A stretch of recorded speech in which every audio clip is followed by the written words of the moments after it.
नमस्कार साथियों, गौरव ज्ञान धारा के ऑब्जेक्टिव प्रश्न धारा में आपका स्वागत है।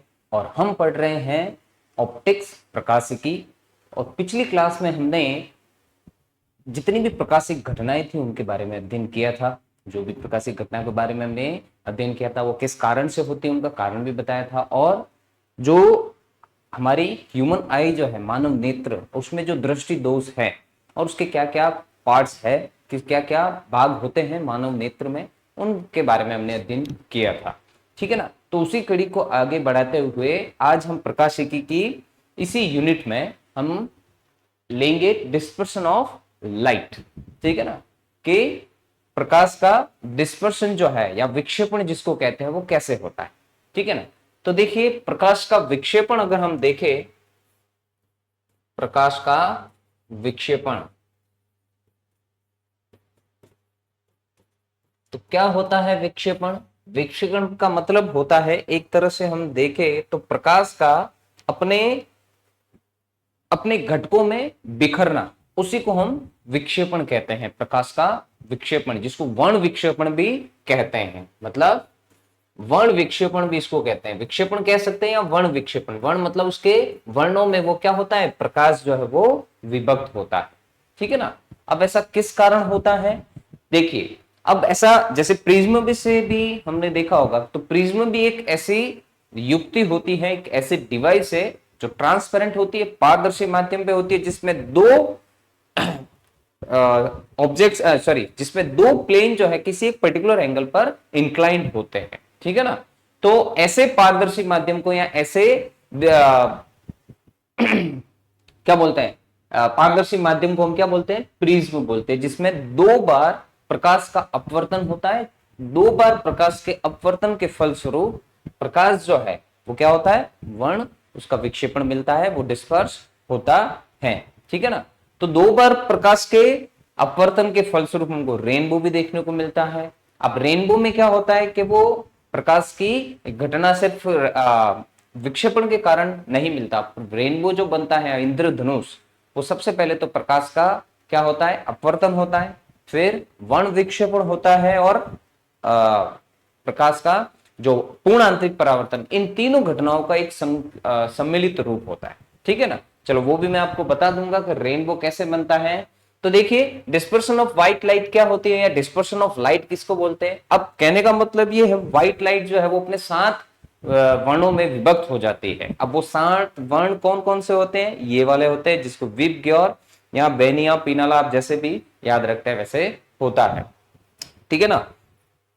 तो बैंगनी, जामुनी, नीला, हरा, पीला, नारंगी और लाल। ठीक है ना, विब ग्योर जो होता है। तो क्या होता है डिस्पर्शन ऑफ लाइट, प्रकाश का विक्षेपण या वर्ण विक्षेपण, कि जब सफेद प्रकाश, व्हाइट लाइट जो है वो किसी पारदर्शी माध्यम जैसे कि प्रिज्म से गुजरता है, तो वह अपने घटक रंगों जैसे विबग्योर या बेनिया पिनाला आप कह सकते हैं में बट जाता है। ठीक है ना। तो इसी प्रक्रिया को प्रकाश का विक्षेपण या डिस्पर्शन कहते हैं कि ना।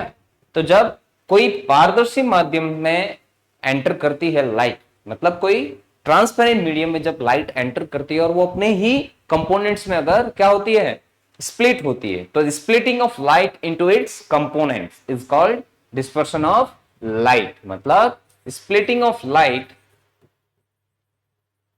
स्प्लिटिंग ऑफ लाइट, कौन सी लाइट, व्हाइट लाइट। ठीक है ना। तो splitting of white light, splitting of white light into its components is called या is known as dispersion of light, dispersion of light। तो इसको हम क्या बोलते हैं, डिस्पर्शन ऑफ लाइट कहते हैं। ठीक है ना। प्रकाश का वर्ण विक्षेपण या प्रकाश का विक्षेपण कहते हैं जब सफेद प्रकाश किसी पारदर्शी माध्यम जैसे प्रिज्म से गुजरता है, तो वह अपने घटक रंगों में बट जाता है। या फिर वाटर ड्रॉपलेट से भी जब वो गुजरता है, पहले रिफ्रैक्ट होता है, अपवर्तन होता है उसमें, फिर पूर्ण आंतरिक परावर्तन, और फिर बाद में जब वो वहां से निकलता है तो रेनबो जो आपको देखने को मिलता है, वो भी वर्ण विक्षेपण की घटना उसमें भी होती है, तब वहां पर भी वो अपने 7 घटकों में क्या होता है, विभक्त हो जाता है। ठीक है ना, तो इसी को हम डिस्पर्शन ऑफ लाइट कहते हैं कि जब व्हाइट लाइट जो है उसी के कंपोनेंट्स में स्प्लिट होती है। ठीक है ना, तो उसको हम क्या बोलते हैं, डिस्पर्शन ऑफ लाइट बोलते हैं। अब देखिए कैसे होता है, जैसे अगर देखें यहां पे हमने लिया है जैसे प्रिज्म में, तो देखिए प्रिज्म अगर हम ले तो ये हो गया प्रिज्म। अब प्रिज्म का देखिए जहां से भी लाइट एंटर कर रही है और जहां से निकल रही है, मतलब जहां से वो उसके अंदर एंटर कर रही है और जहां से निकल रही है, अगर ये वाला सिंबल, हाँ चलो मिल जाएगा अपने को, और भी बढ़िया है, सिंबल ले लेते हैं। देखिए ये हम ले लेते हैं प्रिज्म। अब इक्विलेटरल ट्राइंगल ही लेंगे प्रिज्म का, है ना। तो देखिए ये वाला हो गया हमारे प्रिज्म। अब मैं आपको उसका अभिलंब ले लेते हैं हम, भाई कैसे डिस्पर्शन होता है, कैसे इसमें अपवर्तन होता है, वो चीज मैं बता देता हूं। तो देखिए अब यहां पे हमने क्या ले लिया, सॉरी यहां पे ये हमने इसका अभिलंब ले लिया, ये ले लेते हैं हम इसका अभिलंब। ठीक है, और इस वाले सरफेस का भी हम अभिलंब ले लेते हैं, यहां भी दोनों परपेंडिकुलर होनी चाहिए उसके। ठीक है ना, तो ये दोनों हमने अभिलंब ले लिए दोनों सरफेसेस के लिए। ठीक है, ये अभिलंब हो गए। अब यहां से जब प्रकाश की किरण जो है वो एंटर करेगी, जब उसमें प्रकाश किरण एंटर कर रही है, अभी देखते हैं ये कलर दिखेगा या नहीं दिखेगा, हाँ दिख जाएगा आपको। चलो थोड़ा दूसरा कलर ले लेते हैं। चलिए, तो ये प्रकाश की किरण अब क्या कर रही है, यहां से एंटर कर रही है, मतलब इस पर इंसिडेंट हो रही है। ठीक है ना, तो यहां पे जो भी ये कोण बन रहा है इसको हम बोलेंगे आई, इंसिडेंट एंगल। क्या बोलेंगे, इंसिडेंट एंगल या आपतन कोण। ये आई क्या हो जाएगा, यहाँ पे आपतन कोण हो जाएगा। क्या हो जाएगा, आपतन कोण या इंसिडेंट एंगल, या एंगल ऑफ इंसिडेंट भी कह सकते हो लाइट के लिए, प्रकाश के लिए। ठीक है ना, तो ये इंसिडेंट एंगल हो गया। अब अगर देखें तो ये जो किरण है वो जानी कहां चाहिए थी, ऐसे जानी चाहिए थी, तो जो डैश डैश ले रहा हूं मैं वो उसका एक वो बता रहा है कि भाई जानी कहां चाहिए थी, वो तो ऐसे जानी चाहिए थी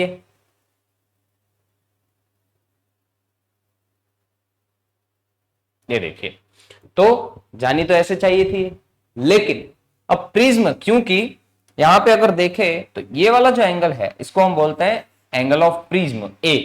ये क्या होता है, इसको हम बोलते हैं एंगल ऑफ प्रिज्म। प्रिज्म कौन कहते हैं, मतलब जिन भी दो सतहों से किरण क्या कर रही है, प्रकाश की किरण जो है वो उस प्रिज्म में एंटर कर रही है, मतलब उस प्रिज्म के अंदर जा रही है, आपतित हो रही है, और जिससे वो निकल रही है ना, इमर्ज हो रही है। ठीक है, तो उन दोनों सरफेस के बीच का जो कोण होता है उसको हम एंगल ऑफ प्रिज्म कहते हैं, या प्रिज्म कोण कहते हैं। क्या कहते हैं, प्रिज्म कोण कहते हैं। तो देखिए अब प्रिज्म कोण है, अब ये चीज जो है इसको हम प्रिज्म रिफ्रैक्शन थ्रू प्रिज्म भी हम ले सकते हैं, वो भी हम, और मैं अच्छे से और भी आगे भी बताऊंगा, लेकिन यहां पे कैसे ये वर्ण विक्षेपण हो रहा है वो चीज मैं आपको बता देता हूं। तो पहले क्या होता है ये, अब देखिए जब भी विरल माध्यम से सघन माध्यम में जाते, मान लेते बाहर हवा है, इसका रिफ्रैक्टिव इंडेक्स μ1 है और इसका कितना है μ2 है, और हमको दिख रहा है कि भाई कांच का ही होगा ये प्रिज्म जो पारदर्शी माध्यम है, तो μ2 जो है वो μ1 से क्या होगा, ज्यादा होगा। तो यहां पे तो प्रकाश का वेग ज्यादा होगा, लेकिन अंदर प्रकाश का वेग क्या होगा, कम होगा। मैंने पहले भी आपको बता चुका हूं ये, तो v जो है वो क्या रहेगा, हमेशा c से कम रहेगा। ठीक है ना, और इसी के कारण अपवर्तन देखने को मिलता है हमको, ये भी मैंने आपको बताया था। तो देखिए ये जानी तो इधर चाहिए थी, लेकिन जब विरल माध्यम से वो सघन माध्यम में जाती है तो अभिलंब की तरफ झुक जाती है, तो अभिलंब की ओर ये क्या हो जाएगी, झुक जाएगी। देखिए तो ये अभिलंब की ओर झुक जाएगी, तो किधर हो जाएगी, ये ऐसे लगभग इसके पैरेलल हो जाएगी, और यहां पे मान लेते कि भैया एंटर, यहां पे फिर दूसरे सरफेस पर इंसिडेंट हो रही है। ठीक है ना, तो यहां पे जाएगी, यहां पे ऐसे जाएगी इसके बेस के, मतलब इसके आधार के समांतर लगभग हो जाएगी, आधार के लगभग कैसी हो जाएगी, समांतर हो जाएगी। तो इस वाले एंगल को तो हमने क्या बोला, इस वाले कोण को तो जो अभिलंब के साथ बन रहा है वो तो हो गया आपतन कोण, इसको हो गया एंगल ऑफ प्रिज्म जिसको प्रिज्म कोण कहते हैं। और यहां पे जो बनेगा इस वाले सरफेस के लिए ये क्या हो जाएगा R1, ये क्या हो जाएगा R1 हो जाएगा, जिसको हम क्या बोलते हैं एंगल ऑफ रिफ्रैक्शन इस फर्स्ट वाले सरफेस के लिए, ठीक है ना। अब ये देखिए यहां पे भी अभिलंब है, अब ये डेंसर मीडियम से या सघन माध्यम से वापस कहां किसकी तरफ जा रही है, दूसरे सरफेस पे जा रही है ना, दूसरे सरफेस पे टकरा रही है। तो दूसरे सरफेस के लिए ये वाला जो कोण होगा, अब मान लेते हैं ये वाला कोण कितना बन रहा है R2 है ना। तो ये वाला कोण इस दूसरे सरफेस के लिए अभिलंब के साथ देखो आपतित इस पर हो रही है ना, कहां से, सघन से विरल माध्यम में, सघन से कहां हो रही है विरल माध्यम में। अब अगर ये कोण क्रिटिकल एंगल से ज्यादा अगर बढ़ जाए तो क्या हो गया, क्या ये बाहर जाएगी, नहीं जाएगी, ये अंदर ही वापस क्या होगी, परावर्तित हो जाएगी, रिफ्लेक्ट हो जाएगी, जिसको हमने टोटल इंटरनल रिफ्लेक्शन कहते थे। लेकिन यहाँ पे इसका क्रिटिकल एंगल से ज्यादा ये नहीं होगा। क्रिटिकल एंगल क्या होता है, जहां ये किरण क्या हो जाए, बिल्कुल इसके पैरेलल हो जाए, 90 डिग्री मिल जाए हमको, ठीक है ना, इंटरफेस के, जो कि यहाँ पे इतना एंगल वो नहीं मिल रहा है, ठीक है ना। तो देखिए R2 इसके लिए क्या हो गया, एक तरह से इंसिडेंट एंगल हो गया सघन से विरल माध्यम की तरफ। अब जब सघन से विरल में जाता है तो वो किरण क्या हो जाती है, अभिलंब से दूर हट जाती है, सॉरी हाँ अभिलंब से क्या हो जाती है, दूर, क्योंकि यहां तो देखिए अभिलंब की तरफ आ रही थी, ये अभिलंब था इसकी तरफ आ रही थी। अब सघन से विरल में जाएगा तो वो अभिलंब से दूर हट जाएगी। तो देखिए कैसे जाएगी, अब ये अभिलंब से दूर थोड़ी हट जाएगी। अब ये भी देखिए जानी तो कैसे चाहिए थी, ऐसे सीधी जानी चाहिए थी, जैसे उस पर इंसिडेंट हो रही है, मतलब जैसे आपतित हो रही है वैसे ही जानी चाहिए थी। लेकिन ये भी क्या होती है, अभिलंब से दूर हट जाती है अपवर्तन के कारण। और अपवर्तन भी किसके कारण मिल रहा है हमको, वेग में परिवर्तन के कारण। क्या किसके कारण, वेग में परिवर्तन के कारण, क्योंकि वेग में परिवर्तन होता है इसीलिए अपवर्तन देखने को मिलता है, बताया था मैंने आपको पिछली क्लास में, ठीक है ना। तो अब यहां पे देखिए हमको ये किरण जो है वो कहां जाएगी, कैसे जाएगी, ये किरण जो है कौन सी, निर्गत किरण जो है वो अभिलंब से दूर हट जाएगी, ये ऐसे हो जाएगी। तो यहां पे देखिए जो कोण बन रहा है, ये जो कोण बन रहा है वो कितना बनेगा, देखिए अब ये वाला पूरा अगर कोण देखे तो इसको हम इमर्जेंट एंगल बोलेंगे ई। तो ई जो है ये पूरा एंगल, पूरा जो ब्लैक वाला मैंने बनाया ना ये पूरा, इसको हम इमर्जेंट एंगल बोलेंगे या निर्गत कोण बोलेंगे। क्या बोलेंगे, निर्गत कोण, ठीक है ना, क्या बोलेंगे, निर्गत कोण बोलेंगे, इमर्जेंट एंगल बोलेंगे। अब देखिए अब यहां पे क्या चीज देखने को मिल रही है हमको, इमर्जेंट एंगल। अब यहां पे देखिए एक चीज, इंसिडेंट एंगल और इमर्जेंट एंगल में कुछ तो फर्क दिख रहा है, थोड़ा बहुत ही सही, क्योंकि यहां पे भी ये किरण अगर देखे तो एग्जैक्ट इसके पैरेलल नहीं है, थोड़ी बहुत ऊपर नीचे हो सकती है, लेकिन ये जब एग्जैक्ट इसके पैरेलल होगी, एकदम इसके बेस के अगर समांतर होगी तो आई लगभग ई के क्या हो जाएगा, बराबर हो जाएगा। और वो कब होता है, जब इसका विचलन कोण जो है सबसे न्यूनतम देखने को मिलता है हमको। अब देखिए विचलन कोण क्या होता है, पहले देखिए ये बता देता हूं, ये R1 है, इसके लिए इंसिडेंट और फर्स्ट सरफेस के लिए रिफ्रैक्शन एंगल हो गया। ये अगर देखे तो ये क्या है, इमर्जेंट या निर्गत कोण है, और ये R2 इसके लिए क्या हो गया, है तो रिफ्रैक्शन एंगल। अगर यहां से अगर ये किरण उल्टी ले जाए तो रिफ्रैक्शन एंगल ये, लेकिन ये इंसिडेंट एंगल हो गया दूसरे वाले सरफेस के लिए, और उससे इमर्ज हो रही है, वो निर्गत हो रही है, तो ये निर्गत कोण हो गया। अब अगर देखें तो यहां पे ये जो रेड वाला मैं एंगल बना रहा हूं, ये तो किसके बराबर है, R2 के बराबर है ना, तो ये वाला तो R2 ही है। तो अगर हमको यहाँ पे निकालना है कि ये नीचे वाला एंगल किसके बराबर है, सिर्फ ये वाला, जो ये तो इमर्जेंट हो गया, तो हम E माइनस R2 करके निकाल सकते हैं, है ना। चलिए तो ये तो हुई बात वो। अब यहाँ पे देखिए अगर हम डेविएशन एंगल देखें इसके लिए विचलन कोण कितना, देखो विचलन कोण कैसे पता चलता है कि जो इंसिडेंट रे जा रही थी, ये जो आपतित किरण जो है, आपतित किरण जो है वो कहां जा रही है, देखिए जानी किधर चाहिए थी, अब वो तो चलो झुक गई है अपवर्तन के फलस्वरूप, है ना, तो अपवर्तन की वजह से ये झुक गई है यहां तो, लेकिन ये जानी तो इधर चाहिए थी। और जो इमर्जेंट रे है उसको अगर हम देखें तो वो किधर जा रही है, इधर नीचे की तरफ। और इसको अगर हम पीछे की तरफ बढ़ाए, किसको, इस इमर्जेंट रे को अगर हम देखें, अगर पीछे की तरफ ऐसे बढ़ाए, सॉरी डैश डैश वाली ले लेते हैं ताकि पता चल जाए अपने को अच्छे से। ये देखिए, ये इमर्जेंट रे को मैंने क्या कर दिया, ये पीछे की तरफ बढ़ाया। तो यहां पे आपको देखने को मिल रहा है कि एक एंगल बन रहा है नया, ये वाला, इन दोनों के बीच में ये वाला जो कोण बन रहा है ना, ये इसको बोलते हैं विचलन कोण, डेल्टा बोलते हैं। क्या बोलते हैं? विचलन कोण। तो देखिए विचलन कोण कितना मिलेगा हमको, डेल्टा इजवल टू, इसको हम विचलन कोण कहते हैं, विचलन कोण या एंगल ऑफ डेविएशन कहते हैं, एंगल ऑफ डेविएशन। ठीक है ना, तो इसको एंगल ऑफ डेविएशन या विचलन कोण कहते हैं। तो देखिए विचलन कोण कितना मिल रहा है, डेल्टा। अब देखिए मैं अभी बता रहा था ना कि ये वाली किरण जो फर्स्ट सरफेस से पहले सतह से जो परावर्तित अपवर्तित किरण जो जा रही है, वो अगर इसके प्रिज्म के आधार के बिल्कुल समांतर हो जाए, मतलब इसके बिल्कुल पैरेलल हो जाए, तो उस केस में डेविएशन हमको कितना मिलेगा, न्यूनतम मिलेगा। डेविएशन क्या मिलेगा, न्यूनतम मिलेगा। वो कब मिलेगा, तो देखो न्यूनतम अगर ये लेना है तो उस केस में हमको आई लगभग किसके बराबर मिल जाएगा, ई के। और क्योंकि देखो ये पैरेलल हो जाएगी तो दोनों अभिलंब के साथ R1 और R2 भी क्या हो जाएंगे, इक्वल हो जाएंगे। R1 R2 क्या हो जाएंगे, इक्वल। ये कंडीशन है।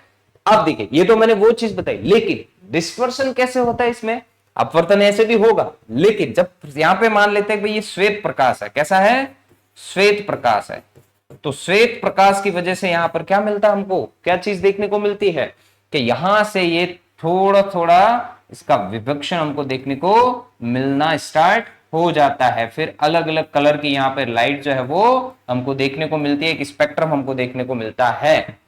ठीक है ना, ये क्या मिलता है, स्पेक्ट्रम देखने को मिलता है। अब ऐसा क्यों होता है, व्हाइट की लाइट की जो है वो अलग अलग अपने वर्णों में विभक्त क्यों होती है, क्योंकि जितने भी कलर हम देखे, देखिए जो भी इसके घटक है वो कौन से हैं, एक तो वायलेट है, इंडिगो है, ब्लू, ग्रीन, येलो, ऑरेंज और रेड, मतलब बैंगनी, क्या बोलते हैं, जामुनी, नीला, हरा, पीला, नारंगी और लाल, ये सारे रंग है जो श्वेत प्रकाश के घटक है, मतलब श्वेत प्रकाश में ही ये समाहित होते।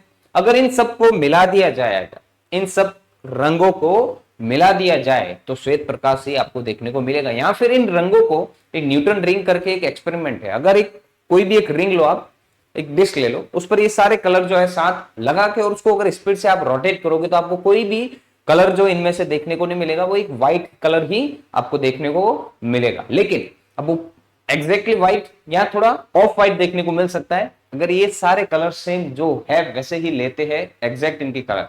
तो वो न्यूटन रिंग को अगर फास्ट ऐसे जैसे पंखा घूमता है ना, तो पंखे के भी अगर एक डिस्क ले ले, डिस्क बोले तो क्या होती है ना, सीढ़ी जैसे होती है, तो सीढ़ी के ऊपर अगर हम ये सातों कलर इक्वल अमाउंट में बराबर मात्रा में अगर लगा दे, पेंट कर दे, फिर उसको अगर घुमाए, ठीक है ना, तो वो क्या होगा, आपको एक भी कलर आपको वो देखने को नहीं मिलेगा, वो व्हाइट कलर ही आपको इस टाइप से ऐसा कलर आपको देखने को मिलेगा। ऑफ व्हाइट भी मिल सकता है या एग्जैक्टली व्हाइट तो देखने को नहीं मिलता, ऑफ व्हाइट कलर मतलब वो व्हाइट कलर ही आपको देखने को मिलेगा। तो इससे क्लियर हो जाता है कि भाई हाँ, ये सब 7 कलर व्हाइट लाइट के ही ये कंपोनेंट्स होते हैं, उसी के घटक होते हैं।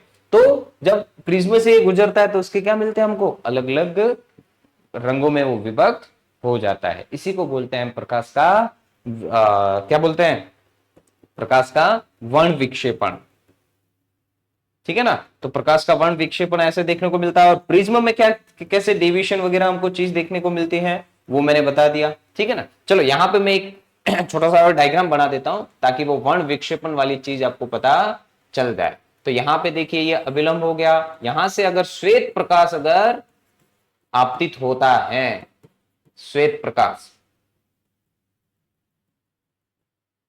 यहां से अगर श्वेत प्रकाश जो है आपतित होता है प्रिज्म के अंदर, ठीक है ना, ये श्वेत प्रकाश है, तो फिर ये क्या होता है, इन रंगों में ये विभक्त होना पहले तो कम विभक्त होता है क्योंकि एक ही सरफेस से क्या होता है, वो डिस्पर्स होता है। उसके बाद जब दूसरे सरफेस में जाता है तो उससे और भी इसका विभक्षण जो भी है डिफ्लेक्शन हमको अलग अलग कलर में देखने को मिलता है। ठीक है ना, तो यहां पे violet, indigo, blue, green, yellow, orange और रेड, ये सारे कलर हमको यहाँ पे देखने को मिलते हैं। तो यहाँ पे एक तरह से हमको स्पेक्ट्रम देखने को मिलता है व्हाइट लाइट का, स्पेक्ट्रम किसका? श्वेत प्रकाश का हमको व्हाइट लाइट का एक स्पेक्ट्रम देखने को मिलता है। विबग्योर जो है यहाँ पर देखने को हमको मिलते हैं। इसी को बोलते हैं हम प्रकाश का विक्षेपण या वर्ण विक्षेपण। ठीक है ना। चलिए स्क्रीनशॉट ले लीजिए इसका। अब देखिए प्रिज्म से हो रहा है। प्रिज्म भी कैसा है? पारदर्शी माध्यम है। ठीक है ना, जिसपे क्या होते हैं? दो सतह किसी एक कोण पर यहाँ पे क्या होते हैं?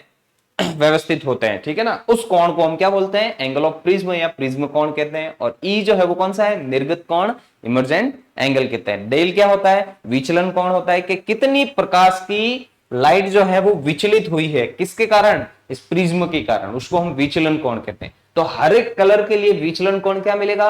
अलग अलग मिलेगा हर एक कलर के लिए, क्योंकि हर एक कलर की तरंगदैर्ध्य अलग अलग होती है। ठीक है ना, उसकी फ्रीक्वेंसी भी अलग अलग होती है सभी कलर के लिए। ठीक है ना, तो डेविएशन भी सबके लिए क्या मिलेगा? अलग अलग मिलेगा। इसीलिए डेविएशन अलग अलग सबके लिए मिल रहा है और यहाँ पे हमको स्पेक्ट्रम देखने को मिलता है। तो अलग अलग तरंगदैर्ध्य और अलग अलग आवृत्ति होने के कारण उनमें विचलन भी अलग अलग मिलता है।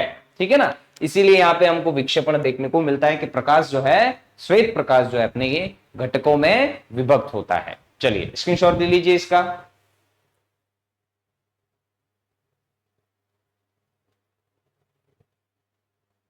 चलिए अब देखिए न्यूनतम विचलन कब देखने को मिलता है हमको? कि विचलित सबसे कम अगर देखे प्रकाश जो है, अब वो श्वेत प्रकाश हो या कोई भी, सबसे न्यूनतम कब मिलेगा?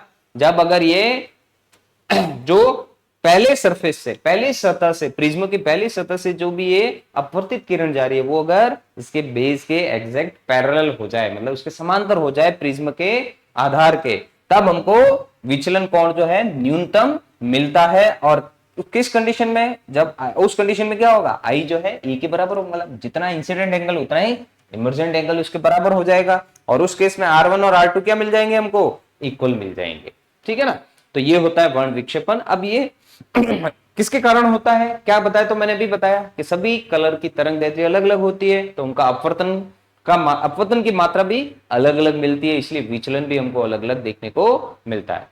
चलिए अभी देखिए ऐसा क्यों होता है। अभी मैंने आपको कारण बताया है ना, कि हर रंग की तरंगदैर्ध्य क्या होती है? अलग अलग होती है, और हर रंग का अपवर्तन अलग अलग मात्रा में होता है, क्योंकि सबकी तरंगदैर्ध्य अलग अलग होती है।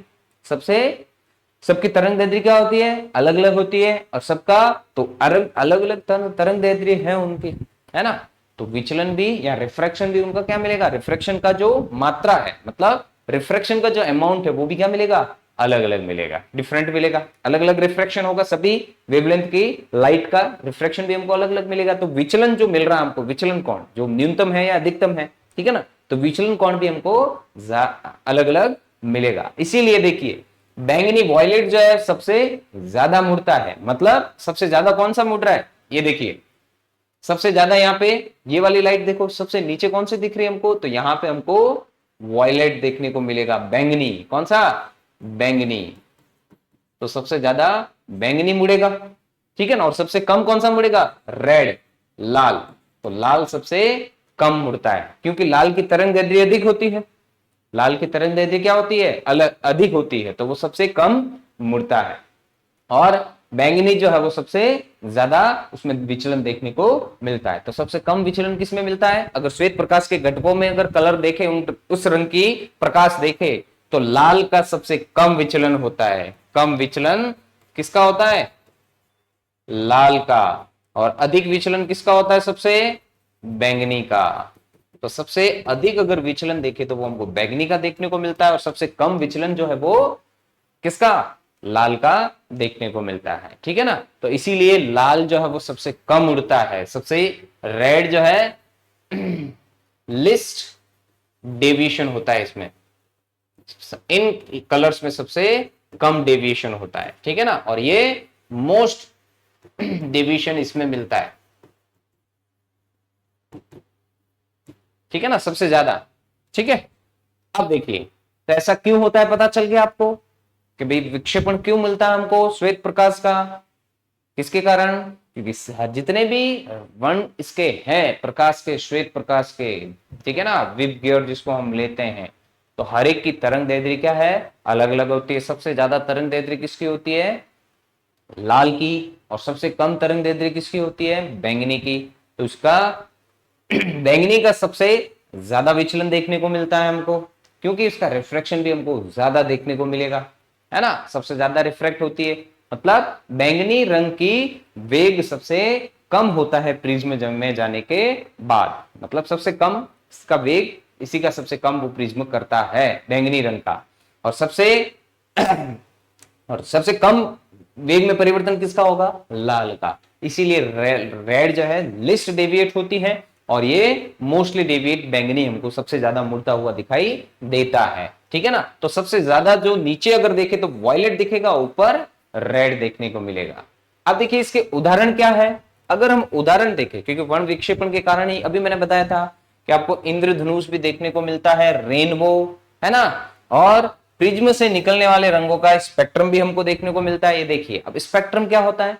तो स्पेक्ट्रम एक ऐसा स्केल होता है जिसमें फ्रीक्वेंसी और वेवलेंथ का एक स्केल आपको देखने को मिलता है, अलग अलग इन कलर्स का। ठीक है ना, तो वो व्हाइट लाइट का स्पेक्ट्रम होता है। तो स्पेक्ट्रम एक तरह से क्या है? एक स्केल है जो क्या बताता है, जो डिनोट करता है किसी भी लाइट की फ्रीक्वेंसी और वेवलेंथ का एक स्केल आपको वहां पे देखने को मिलेगा, अलग अलग रेंज सबकी। ठीक है ना, जितना कलर उनकी सबकी अलग अलग रेंज आपको उसमें देखने को मिलती है, उसी को हम क्या बोलते हैं? स्पेक्ट्रम कहते हैं। ठीक है ना, तो स्पेक्ट्रम क्या है? एक ऐसा स्केल है जिसमें अलग अलग लाइट्स की फ्रीक्वेंसी और उसकी वेवलेंथ की रेंज आपको देखने को मिलती है, उसी को स्पेक्ट्रम कहते हैं। ठीक है ना, चलिए अब देखिए यहाँ पे इसका उपयोग क्या है। उदाहरण तो हमने ले लिया इंद्रधनुष। अब देखिए इंद्रधनुष कैसे बनता है, ये भी मैंने अभी बताया था। इंद्रधनुष जो है, रेनबो जिसको बोलते हैं, अगर वाटर ड्रॉपलेट में सनलाइट आ रही है, जैसे ये सन है, ठीक है ना, अब ये सन से जो भी वाटर ड्रॉपलेट में लाइट एंटर कर रही है, तो जहां पे भी एंटर करेगी वहां पे इस नॉर्मल तो मिलेगा हमको, तो ये हमने नॉर्मल ले लिया, इसके साथ ये इंसिडेंट एंगल हो गया। जो अब देखिए रेयर से कहां जा रही है? डेंसर में।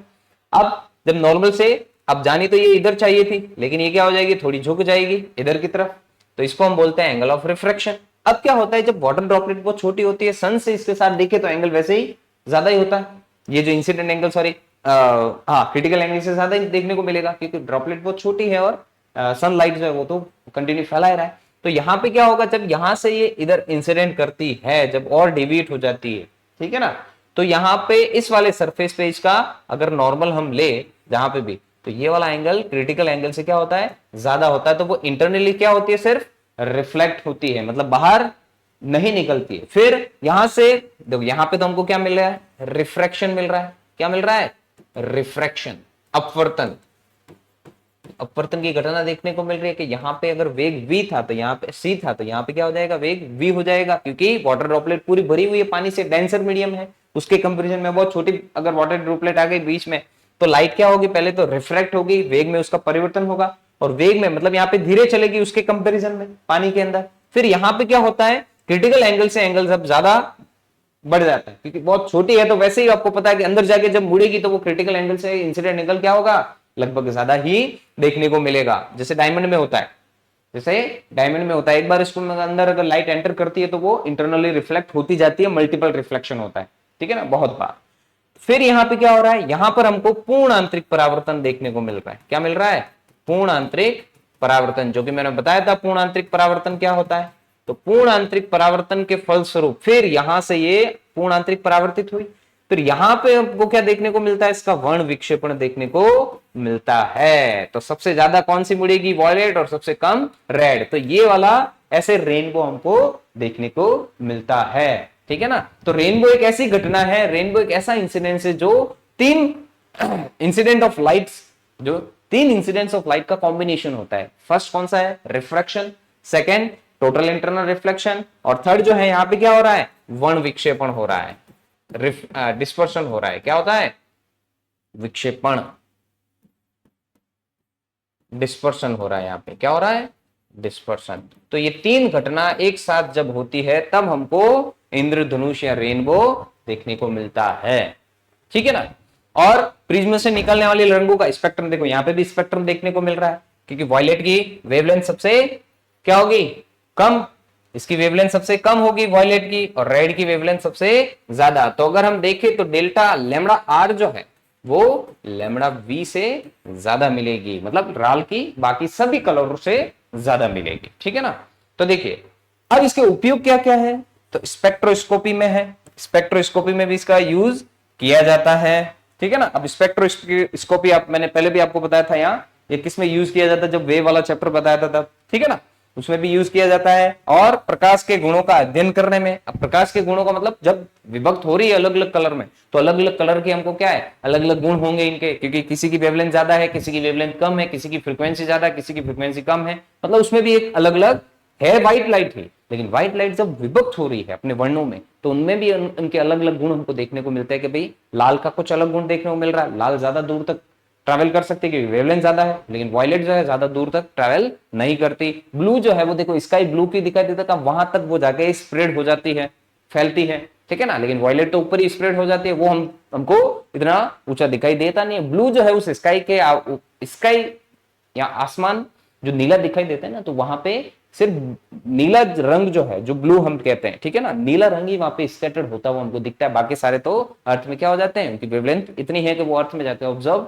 हो जाते हैं, तो वहीं पे वो फैला हुआ सिर्फ कलर हमको ये देखने को मिलता है, लेकिन एक्चुअल में वो स्काई ब्लू नहीं होता है। तो वो किसके कारण देखने को मिलता है, इसी कारण वर्ण विक्षेपण के कारण, क्योंकि व्हाइट लाइट जो है उसपे अलग अलग कलर है, तो वहां तक वो ही मतलब स्काई तक जो आसमान है वहां तक जहां हम देखते हैं तो वो ब्लू दिखता है, वहां तक सिर्फ ब्लू कलर ही स्प्रेड होता है या स्प्लिट होता है, फैलता है, ठीक है ना। वायलेट उसके ऊपर फैलता है, ठीक है ना, बाकी सारे कलर तो क्या होते हैं अर्थ तक उनके वेवलेंथ होने के कारण क्या होता है एब्जॉर्ब हो जाते हैं, तो उस डिस्टेंस तक हमको ब्लू ही फैला हुआ दिखता है, लेकिन अगर वहां उस डिस्टेंस पे अगर जाओगे तो आपको ब्लू नहीं दिखाई देगा, ठीक है ना, ये चीज होती है। तो ये भी इसके कारण एक कह सकते हैं। अब देखिए वैज्ञानिक उपकरणों में भी इसका उपयोग किया जाता है, तो देखिए रेनबो कैसे बनता है, इसका उपयोग देखो स्पेक्ट्रोस्कोपी में प्रकाश के गुणों का अध्ययन करने में, प्रकाश के गुणों का अध्ययन अलग अलग कलर में अब जब डिफ्लेक्ट होती है तो उनके अलग अलग सबके क्या मिलेगी, प्रॉपर्टीज मिलती है, गुण मिलते हैं। वैज्ञानिक उपकरणों में भी इनका इसका डिस्पर्सन का उपयोग किया जाता है, ठीक है ना। अब देखो रेनबो भी बनता है, इसके उदाहरण है प्रिज्म के एक प्रिज्म से निकलने वाले रंगों का स्पेक्ट्रम भी हमको देखने को मिलता है, ठीक है ना। तो कौन से कलर मिलते हैं हमको, बेनिया, पिनाला या विबग्योर, ये कलर हमको देखने को मिलते हैं। चलिए स्क्रीनशॉट ले लीजिए इसका भी आप। तो ये लिया हमने डिस्पर्सन ऑफ लाइट, प्रकाश का वर्ण विक्षेपण या विक्षेपण। चलिए अब देखिए हम क्या ले रहे हैं, refraction through a prism, prism के द्वारा अपवर्तन। ये पीछे मैंने आपको बताया है, देखिए यही है रिफ्रैक्शन थ्रू अ प्रिज्म।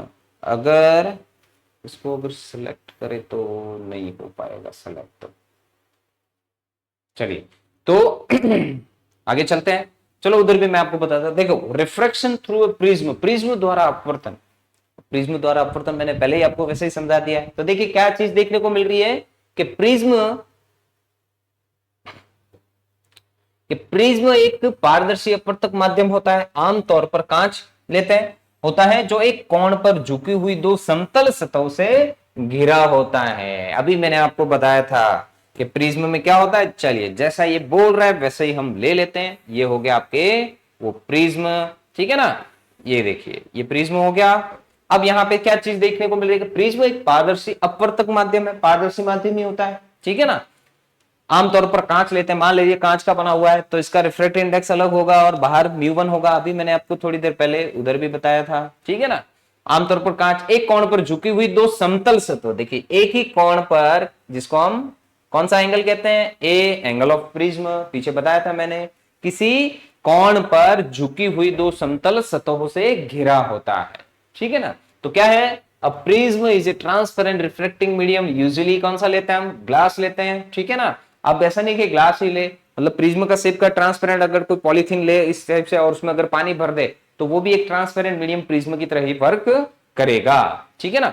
अब देखिए प्रिज्म का यूज देखिए, पेरिस्कोप जो होते हैं ना उनमें भी यूज किया जाता है, क्योंकि पेरिस्कोप क्या करता है, जो ऑप्टिकल जूम अगर चाहिए आपको, है ना, तो वो प्रिज्म जो है वो पेरिस्कोप में ये ऐसे यूज करके ऑप्टिकल जूम जो है वो कर सकता है, क्योंकि प्रिज्म में ये एबिलिटी होती है कि वो लाइट को 180 और 90 तक डेविएट कर सकता है, मतलब वो मोड़ सकता है प्रकाश की किरण को 90 से 180 डिग्री तक ये विचलित कर सकता है।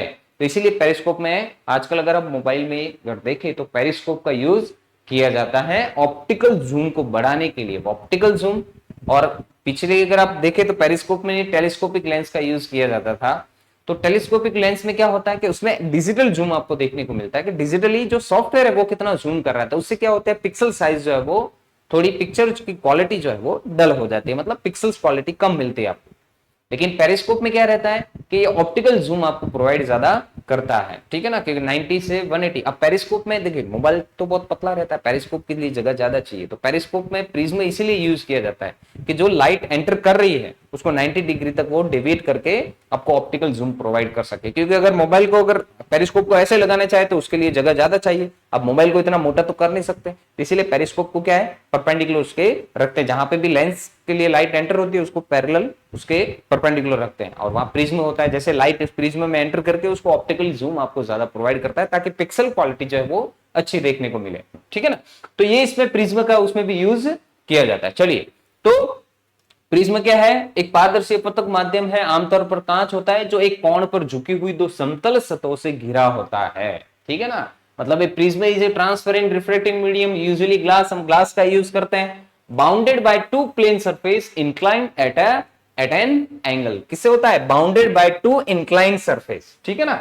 अब किस एंगल पर होता है वो, जिसको हम ए कहते हैं, एंगल ऑफ प्रिज्म या प्रिज्म कोण कहते हैं। तो क्या होता है देखिए कि जब प्रकाश किरण प्रिज्म में प्रवेश करती है वायु से कांच में जाने पर अभिलंब की ओर मुड़ती है। बताया था मैंने पीछे आपको कि जब वो ये जैसे हमने इसका क्या ले लिया, ये अभिलंब ले लेते हैं, ये हमने ले लिया इसका अभिलंब। तो जब इसमें एंटर करती है, मैंने पीछे ही बताया आपको, तो आई देखने को मिलता है हमको, है ना। अब ये आई हो गया, जैसे ही वायु से कांच में जाने पर अभिलंब की ओर मुड़ जाती है, जानी तो इधर चाहिए थी लेकिन ये अभिलंब की ओर थोड़ी क्या हो जाती है, मुड़ जाती है। अब जब यहां जहां पे भी टकरा रही है तो वहां पे भी हम इसका अभिलंब ले लेंगे, तो फिर क्या होगा, प्रिज्म के अंदर चलती है, बाहर आते समय अभिलंब से दूर मुड़ जाती है, बाहर आते से वो अभिलंब से क्या हो जाती है, दूर हो जाती है, जिसको हम इमर्जेंट एंगल कहते हैं। अगर जो इमर्जेंट एंगल को पीछे की तरफ बढ़ा तो यहां पे जो एंगल देखने को मिलता है हमको, इसको विचलन कोण कहते हैं। और यही विचलन भी बताता है कि भाई किरण जानी तो इधर चाहिए थी, यहां से ये कितना विचलित हुई, ये जानी तो इधर चाहिए थी, ऐसे अगर देखे तो इंसिडेंट तो ऐसे हो रही थी, ऐसे आपतित हो रही थी, ये विचलित कितनी हुई है, इतनी विचलित हुई है। तो जितने भी कोण से ये विचलित हुई है, इसके और इसके मध्य जो कोण बन रहा है, ये देखिए, इसको हम विचलन कोण कहते हैं। अब ये मिनिमम कब होगा, बताया था मैंने यहाँ पे कि जब ये R1 R2 बराबर हो जाए और I भी E के लगभग क्या हो जाए, बराबर हो जाए, ठीक है ना। तो इससे ये चीज देखना, तो इस कारण किरण का विचलन जो है होता है। कब, देखिए दो बार अपवर्तित हो रही है, पहली बार पहली सरफेस से, तब क्या हो रहा है, नॉर्मल से दूर हट रही है क्योंकि सघन से विरल से सघन माध्यम में जा रही है। अब जब सघन से विरल में जा रही है तो और मुड़ रही है ना, अभिलंब से दूर हट रही है, पहले तो अभिलंब की तरफ मुड़ रही थी, ये अभिलंब इसका फर्स्ट सरफेस का, और दूसरा इसीलिए इंक्लाइन लिया ताकि ज्यादा विचलन हमको मिल सके। और कम विचलन कब मिलेगा, ये तो मैंने बता ही दिया आपको, ठीक है ना। तो कम विचलन के लिए क्या मिलता है हमको, ये मैंने पीछे भी आपको बताया था। तो देखिए प्रिज्म का हमको इससे फॉर्मूला क्या देखने को मिलता है, एट मिनिमम डेविएशन कंडीशन में हमको क्या चीज देखने को मिलती है, mu is equal to sine A plus delta M by two upon sine A by two. मतलब म्यू इज इक्वल टू हमको क्या मिलता है formula, sine A plus delta M by two, और नीचे क्या मिलता है हमको, साइन ए बाई टू। अब देखिए इसमें ए क्या है, प्रिज्म कोण है, डेल्टा एम क्या है, न्यूनतम विचलन है, और म्यू क्या है, इस प्रिज्म के पदार्थ का अपवर्तनांक है। क्या है, प्रिज्म के पदार्थ का अपवर्तनांक है, रिफ्रैक्टिव इंडेक्स है। देखिए वी तो क्या है, म्यू तो है वो रिफ्रैक्टिव इंडेक्स है प्रिज्म का, ये एंगल ऑफ प्रिज्म है, और ये मिनिमम डेविएशन है। अब जो डेविएशन मिल रहा है, ये मिनिमम डेविएशन की कंडीशन में देखो क्या चीज देखने को मिलेगी, मैंने अभी पीछे ही बताया था आपको कि जब मिनिमम डेविएशन होगा तो डेल्टा एम इजगल टू, यहां जब डेल्टा जो है वो डेल्टा एम होगा, कब होगा, जब आई जो है ई के बराबर मिलेगा हमको, और R1 जो है वो R2 के बराबर मिलेगा, ठीक है ना। तो इस केस में हमको ये चीज देखने को मिलेगी, ठीक है ना। अब ये देखो फॉर्मूला कैसे आता है, वो आपके है नहीं वैसे, लेकिन बताने को बता सकता हूं, लेकिन लंबा बहुत पड़ जाएगा, ठीक है। तो ये कैसे आता है, तो इसके लिए मैं चलो एक ओवरव्यू आपको दे देता हूं कि यहाँ पे जो ये एंगल दिख रहा है R1 और R2, पहले हम ये वाला वो लेंगे एक पैरेललोग्राम, ठीक है ना, ये जो क्वाड्रिलेटर बन रहा है, तो इन क्वाड्रिलेटर के चारों एंगल का सम कितना होता है, 360, तो a plus R1 plus R2, और ऊपर वाला ये जो है ये वाला एंगल 90 होगा, a प्लस 90, और ये वाला पूरा अगर देखे तो पूरा कितना है, ये यहां से इनके बीच में जो एंगल बन रहा है, और ये वाला जो बचेगा उन सबको लेके पहले ये ऊपर वाला क्वाड्रिलेटरल लेंगे, फिर ये नीचे वाला क्वाड्रिलेटरल, और फिर ये दोनों को ऐसे लेके फिर इसे पूरा सॉल्यूशन अगर देखे तो अपने 12th में वैसे तो किया होगा, लेकिन आपके लिए देखो ये सिर्फ ये चीज आपको ध्यान में रखनी है। अगर इतना आप कर लोगे तो सही है, क्योंकि वैसे भी डेरिवेशन करने का कोई मेन बनता नहीं। तो म्यू इक्वल क्या मिल जाएगा, sine A plus delta M by 2 मिलता है हमको, रिफ्रैक्टिव इंडेक्स का फॉर्मूला, ये भी स्नेल के नियम से मिलता है। साइन ये क्या मिलता है आई, और ये साइन आर, ठीक है ना, क्योंकि जब न्यूनतम डेविएशन लेते हैं तो आई किसके बराबर मिलता है हमको, ए प्लस डेल्टा एम बाय 2 के बराबर मिलता है, और आर किसके बराबर मिलता है, ए बाय 2 के बराबर मिलता है। मतलब ए अगर देखे R1 R2 दोनों बराबर होते हैं ना, तो ए इक्वल टू हमको मिलता है क्या बोलते हैं 2R के बराबर मिलता है ना, क्योंकि a इक्वल टू मिलता है हमको, अगर इसमें देखे जब डेरिवेशन करते तो R1 प्लस R2 मिलता है, और i इक्वल टू मिलता है a plus delta M by 2, और साइन r जो है वो a बाय 2 मिलता है, ठीक है ना, क्योंकि a इक्वल टू 2r होता था, r equal to a by 2 मिलता है। तो न्यूनतम विचलन कब मिलता है, बस आपको ये चीज आपको ध्यान रखनी है कि mu equal to sine a plus delta M by 2, न्यूनतम विचलन की कंडीशन में। जब न्यूनतम विचलन कब होगा, मैंने बताया था कि आपतित किरण जब रिफ्रैक्ट होके जाती है, मतलब अपवर्तित किरण जो प्रथम सरफेस से, ठीक है ना, प्रथम सतह से जो रिफ्रैक्ट होके या अपवर्तित होके किरण जाती है, वो अगर उस प्रिज्म के आधार के लगभग क्या हो जाए, समांतर हो जाए, ठीक है ना, तो उस केस में आई लगभग किसके बराबर हो जाता है, ई के, और ये R1 R2 जो दोनों बेस एंगल बन रहे हैं, यहाँ पे जो रिफ्रैक्टेड एंगल बन रहे हैं, एंगल ऑफ रिफ्रैक्शन अपवर्तन कोण, ये दोनों क्या हो जाते हैं, बराबर हो जाते हैं। ये कंडीशन है, तो ये चीज आपको ध्यान में रखनी है। तो उससे हमको देखो रिफ्रैक्टिव इंडेक्स स्नेल के नियम से कितना मिल जाएगा, sine A plus delta M by 2 और साइन ए बाई 2, आई और आर की वैल्यू ये मिलती है हमको, ठीक है ना। चलिए स्क्रीनशॉट ले लीजिए इसका भी, फिर आगे चलते हैं।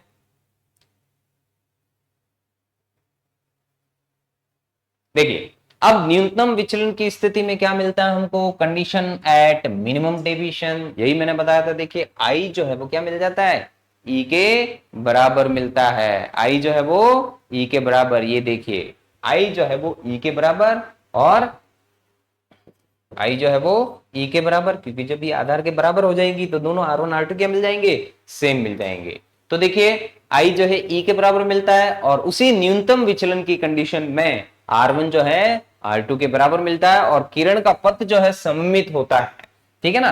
एट मिनिमम डेविएशन क्या चीज देखने को मिलती है, एंगल ऑफ इंसिडेंस जो है एंगल ऑफ इमरजेंस के बराबर देखने को मिलता है हमको, और refraction angle inside the prism are equal, मतलब प्रिज्म के अंदर जो रिफ्रैक्शन एंगल हमको देखने को मिल रहे हैं, ये देखिए R1 R2 ये भी क्या मिलते हैं, बराबर मिलते हैं। किस कंडीशन में, R1 और R2 किस कंडीशन में बराबर देखने को मिलते हैं हमको, किसमें, ये न्यूनतम विचलन की कंडीशन में। और light travel symmetrically inside the prism, ये देखिए प्रिज्म के अंदर ये क्या होती है, सिमेट्रिकली, मतलब उसके समांतर गुजरती है। चलिए इसका स्क्रीनशॉट ले लीजिए आप।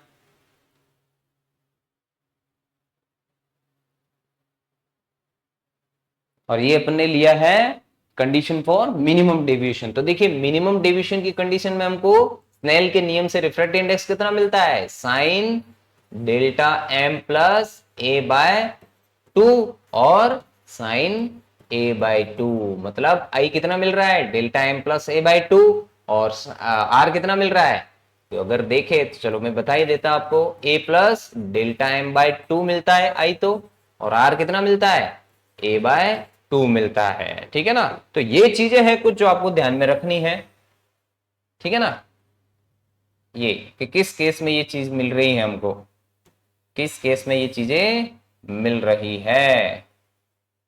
तो ये देखिए तो आई तो a plus delta M by 2 मिल रहा है, r जो है a बाय 2 मिलता है, ठीक है ना।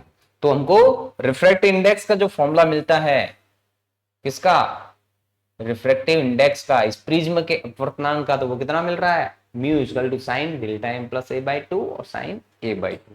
अब यहां पे भी देखिए क्या है, एक कंडीशन और, कि the deviation angle is for minimum angle prism, मतलब मिनिमम एंगल प्रिज्म के लिए, कि अगर मिनिमम एंगल है कि भाई आई जो है जो आई जो है, अब यहाँ पे एन जो है, एन वही है, म्यू के बराबर ही है, एन मतलब म्यू है, तो ये भी चलो मैं लिख लेता हूं म्यू माइनस वन इंटू ए। अगर ये न्यूनतम कोण के लिए अगर लेते हैं, न्यूनतम बोले तो छोटे कोण के लिए, मिनिमम एंगल के लिए, ठीक है ना, तो देखिए मिनिमम एंगल के लिए क्या मिलेगा, मिनिमम एंगल कैसे, मतलब ये तो है ही अपवर्तनांक ही है,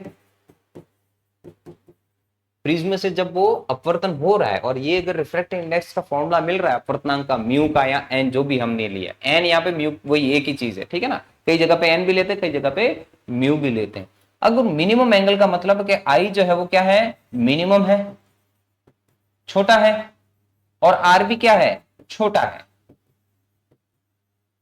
मतलब न्यून कोणों के लिए अगर लिए, ये दोनों ही कोण छोटे छोटे हैं, प्रिज्म के लिए दोनों ही कोण क्या बन रहे हैं, हमने आई भी छोटा लिया और आर भी हमको छोटा मिल रहा है, तो न्यून कोण के लिए अगर एक चीज देखे तो न्यून कोण के लिए साइन आई भी लगभग किसके बराबर मिलता है, आई के, और साइन आर भी लगभग किसके बराबर मिलता है, आर के बराबर। तो वहां से अगर इस रिफ्रैक्टिव इंडेक्स के फॉर्मूले से अगर हम देखें तो यहां पे क्या चीज देखने को मिलेगी हमको, यहां पे बता रहा हूं मैं इस बॉक्स में, देखिए तो म्यू इक्वल टू क्या मिल जाएगा हमको, sine delta M plus A by two, तो ये साइन आई जो है किसके बराबर हो जाएगा, आई के बराबर, मतलब साइन हट जाएगा, सिर्फ ये बचेगा कि साइन जीरो भी लगभग किसके बराबर होता है, जीरो, इसीलिए न्यून कोण वो उस कोण के लगभग बराबर मिलता है, तो delta M plus A by two मिल जाएगा, और नीचे क्या मिल जाएगा, देखिए उसमें भी साइन हटा दो तो ए बाई टू मिल जाएगा, तो टू से टू कैंसिल हो गया। अब यहां से देखे तो म्यू इक्वल टू क्या मिल रहा है हमको, डेल्टा एम प्लस ए अपॉन ए, मतलब म्यू ए इक्वल टू क्या मिल रहा है, डेल्टा एम प्लस ए, तो डेल्टा एम जो है मिनिमम एंगल के लिए अगर देखे तो डेल्टा एम कितना मिल रहा है, म्यू ए माइनस वन, तो म्यू माइनस वन आ जाएगा, और ए जो है वो कॉमन मिल जाएगा हमको, वही चीज मिल रही है यहाँ पे, देखिए ये भी वही मिनिमम डेविएशन के लिए ही, मतलब मिनिमम डेविएशन में भी अगर वो न्यून कोण बन रहे हैं, आई और आर दोनों अगर कोण कैसे बन रहे हैं, न्यून कोण बन रहे हैं, ठीक है ना, तो उसके लिए हमको देखिए क्या मिल जाएगा, डेल्टा एम इक्वल टू, मतलब न्यूनतम विचलन कोण जो मिल जाएगा न्यून कोणों के लिए, अगर आई और आर दोनों न्यून कोण है, छोटे कोण है, तो म्यू माइनस वन ए मिल जाएगा हमको, कितना मिल जाएगा, म्यू माइनस वन ए मिल जाएगा, जो कि यहां से मिल रहा है हमको, ये देखिए, ठीक है ना।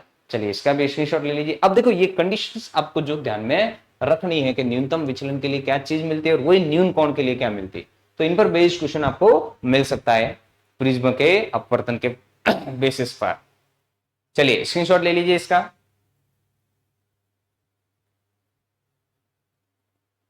चलिए तो ये हमने प्रिज्म से अपवर्तन वगैरह ये जब ले लिया हमने, है ना, refraction through a prism, dispersion क्या होता है, डिस्पर्शन के लिए भी देखो मैंने बहुत सी चीजें आपको बताई कि क्या क्या कंडीशंस होती हैं, सबसे कम किसका विचलन देखने को मिलता है, कितने रंग होते हैं, यहाँ पे भी मैंने ये चीज आपको बताई कि भाई ये क्या किसके आपतित कोण, कम विचलन कोण किसका मिलेगा, सबसे कम विचलन जो है वो किसका मिलता है, ये देखिए सबसे कम जो विचलन मिलता है वो लाल का मिलता है और बैंगनी का सबसे ज्यादा मिलता है। क्यों ऐसा, क्योंकि इनकी तरंग दैर्ध्य क्या है, अलग अलग है। अब जिसकी तरंग दैर्ध्य ज्यादा है तो उसका अपवर्तन भी क्या मिलेगा, कम मिलेगा, कम अपवर्तन मिलेगा, मतलब वेग में परिवर्तन उतना नहीं होगा उसके, और जिसकी वेवलेंथ कम है उसका वेग में परिवर्तन क्या मिलता है, ज्यादा मिलता है, ठीक है ना। तो वेवलेंथ मतलब तरंग दैर्ध्य अलग अलग है तो उनकी अपवर्तन की मात्रा भी क्या मिलेगी, अलग अलग मिलेगी, ठीक है ना। अब देखिए इसके उदाहरण क्या है, रेनबो है, प्रिज्म से निकलने वाला स्पेक्ट्रम वगैरह ये भी हमको देखने को मिलता है। अब रेनबो कैसे बनता है वो भी मैंने आपको बता दिया, ठीक है ना, और इसका यूजेज कहाँ पे होता है, स्पेक्ट्रोस्कोपी में, प्रकाश के गुणों का अध्ययन करने में, उसके प्रॉपर्टीज मतलब लाइट की प्रॉपर्टीज के स्टडी करने में, और वैज्ञानिक उपकरणों में भी इसका उपयोग किया जाता है। तो ये सारी चीज ली, अभी मैंने आपको बता दिया रिफ्रैक्शन थ्रू प्रिज्म, और इसके लिए क्या क्या कंडीशन है, मिनिमम डेविएशन के लिए वगैरह, वो सारी चीज हमने ले ली। तो अब अगली क्लास में हम लेंगे जो भी है, अब देखिए हमने रिफ्रैक्शन वगैरह ले लिया ये, है ना, तो अगली क्लास में भी हम इसी की कड़ी को आगे बढ़ाते हुए, जैसे हमने मिरर और लेंस के बारे में पढ़ा था, तो ये प्रिज्म से जो हमको फॉर्मूला मिला जिस पर बेसिस हमने उसका रिफ्रैक्टिव इंडेक्स निकाला हमने। अभी हमने लेंस भी पढ़े थे पिछली क्लास में, मिरर भी पढ़े थे, तो लेंस फॉर्मूला क्या होता है, मिरर फॉर्मूला क्या होता है, और उसका उपयोग कैसे करना, उन पर बेसिस कैसे क्वेश्चन आ सकता है, तो इनके बारे में अध्ययन करेंगे। अगर लेंस का कॉम्बिनेशन हो रहा है तो उनकी शक्ति कितनी मिलेगी, पावर ऑफ लेंस क्या होती है, तो ये सारी चीजें हम अगली क्लास में पढ़ेंगे। तब तक के लिए मुझे आज्ञा दीजिए, धन्यवाद।